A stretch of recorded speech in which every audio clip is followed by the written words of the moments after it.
Vitória apresentou hoje seu novo técnico, Toninho Cecílio, que veio do Grêmio Prudente em São Paulo. O treinador já fez o seu primeiro trabalho com o time, o último antes da partida de estreia na Copa Sul-Americana contra o Palmeiras nesta quarta-feira.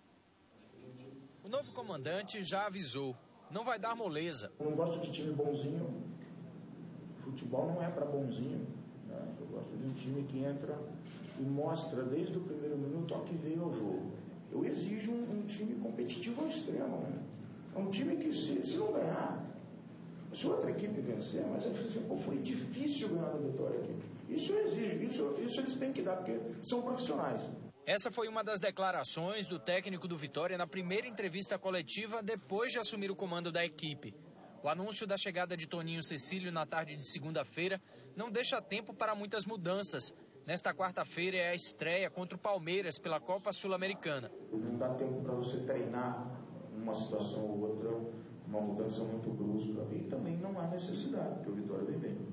O que eu vou fazer sim é uma outra alteração, que já significa muito. Se eu fizer duas alterações é quase 20% da escalação da equipe. Já ajuda bastante na questão do que eu penso para o jogo de amanhã. Toninho chega com o desafio de fazer o rubro-negro vencer. Como técnico, já esteve à frente do Paraguaçuense, do Fortaleza e do Guaratinguetá. Treinava o Grêmio Prudente de São Paulo antes de fechar com o Vitória. O time está a 1 ponto da zona de rebaixamento. Mas o campeonato apresenta ainda condições para que você chegue lá na frente. Agora, não pode ficar com um discursinho que é cedo também, não. O campeonato é difícil. E esse discurso eu não tenho. Não é cedo, não. Tem que reagir sim, quanto antes. A direção do Vitória anunciou que Ricardo Silva, mesmo levando o time à conquista do campeonato estadual e do título de vice-campeão da Copa do Brasil, ao voltar das férias, reassume o cargo de assistente técnico. Durante 7 meses no comando do Vitória, Ricardo fez 54 partidas, 28 vitórias, 11 empates e 15 derrotas. A saída de Ricardo Silva não foi surpresa só para a torcida. Nem os jogadores conseguiram se acostumar com a ideia ainda. Para ser sincero, eu fiquei surpreso na saída do Ricardo, né? Eu acho que no momento não era para isso, não era o Ricardo o culpado. Eu acho que o Ricardo Silva está fazendo um excelente trabalho, né? Eu acho que uma fase dessa de Sul-Americano, um jogo importante, eu particularmente deixaria ele um pouquinho a mais. Mas nossa mente também futebol é resultado. Agora é oficial, Renato Gaúcho não é mais o técnico do Bahia. A despedida vai ser no jogo desta noite contra o Paraná no estádio de Pituaçu pela Série B do Campeonato Brasileiro. Renato assume o comando do Grêmio, mas antes quer deixar o tricolor baiano mais próximo do G4. O Bahia ocupa a 7ª posição a 3 pontos da zona de classificação. O repórter Felipe Brandão tem outras informações. Durante a tarde, Renato Gaúcho se reuniu com a diretoria tricolor e comunicou oficialmente que deixa o clube. Ele vai comandar o Grêmio de Porto Alegre, que disputa a Série A do Campeonato Brasileiro. Gaúcho dirigiu a equipe tricolor em 39 partidas, com 23 vitórias, 8 empates e 8 derrotas. E um bom aproveitamento de 65,8%. O nome do novo comandante deve ser anunciado após a partida contra o Paraná Clube, logo mais às 9h50 da noite, no estádio de Pituaçu. A equipe entra em campo com alguns desfalques, mas a novidade principal é a entrada do meia Helder na equipe titular. Marcos. Obrigado, Felipe. Morreu hoje outra vítima do acidente na Avenida Garibaldi, em Salvador. Matheus Garcia Seixas, de 20 anos, dirigiu o carro que bateu contra uma pedra que fica dentro de um poço de combustível. 3 jovens estavam neste carro que perdeu o controle e acabou batendo nessa pedra. Agora sim, as imagens do carro. José Augusto Vasconcelos de Jesus, que estava de carona, morreu na hora. O outro passageiro, Gabriel Garcia Seixas, de 19 anos, teve ferimentos leves.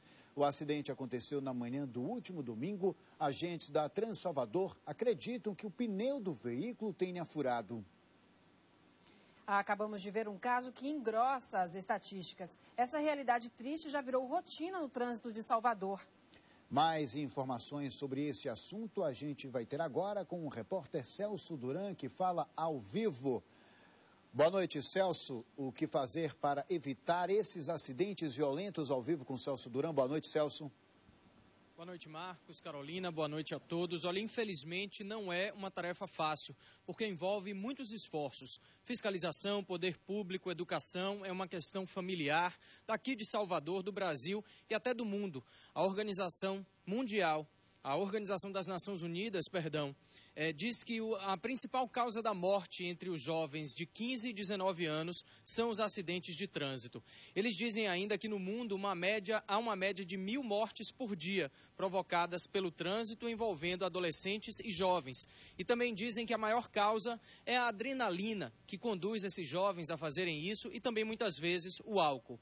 Buscando essas respostas e algumas soluções, convidamos o capitão Genésio Luide, que é professor da Escola de Trânsito do Detran. Capitão, boa noite.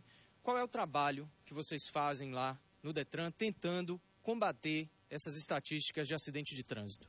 Boa noite a você que está em casa. Realmente, os dados são alarmantes e essa estatística ela é preocupante para todos nós, autoridades de trânsito.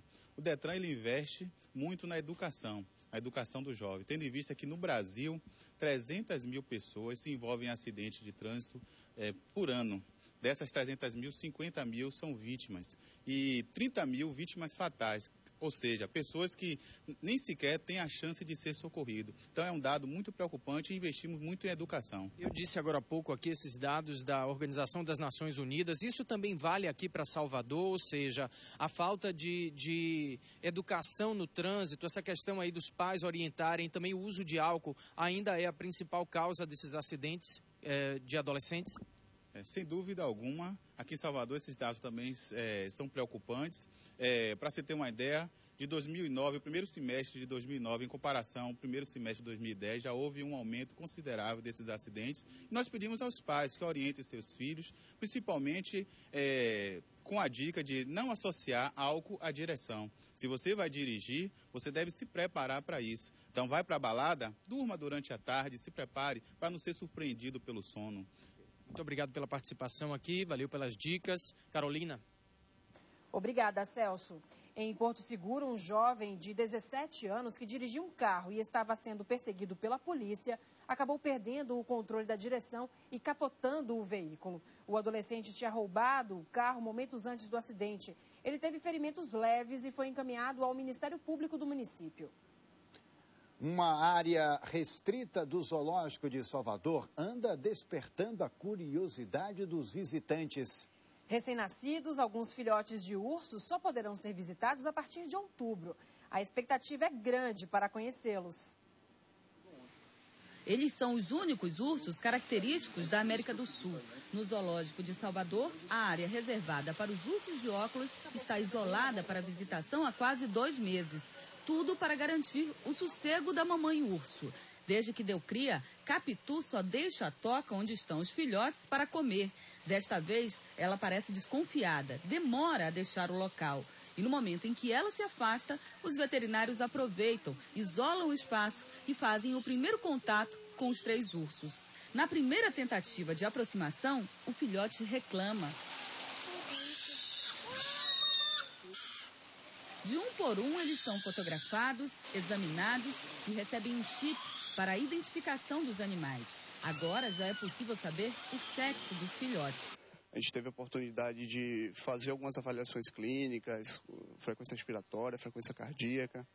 Eu aproveitei para colocar um microchip como se fosse uma carteira de identidade pessoal dos animais, né? Então, cada filhote desse agora tem uma numeração própria e dentro dessa numeração a gente vai fazer todos os históricos clínicos ou cirúrgicos que possam acontecer com esses indivíduos. A equipe de veterinários está orgulhosa. O Zoológico de Salvador é o único do Brasil onde os 2 ursos adultos não são parentes. Por isso, os filhotes que nascem aqui podem ser enviados a outros zoológicos para melhorar o material genético da espécie. Nós estamos fomentando em focar nas espécies brasileiras ou nas espécies da América do Sul, como é o caso desse urso.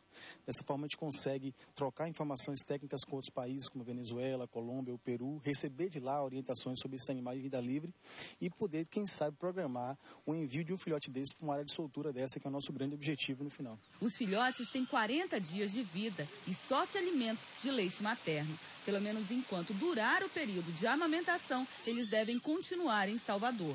A mãe e os filhotes devem ficar isolados e protegidos durante cerca de um mês neste espaço que eles chamam de maternidade. Aqui é possível acompanhar o crescimento dos filhotes. Câmeras foram instaladas para garantir o monitoramento durante 24 horas. E o zoológico já definiu a data que vai ser possível visitar os ursinhos, dia 12 de outubro, Dia das Crianças.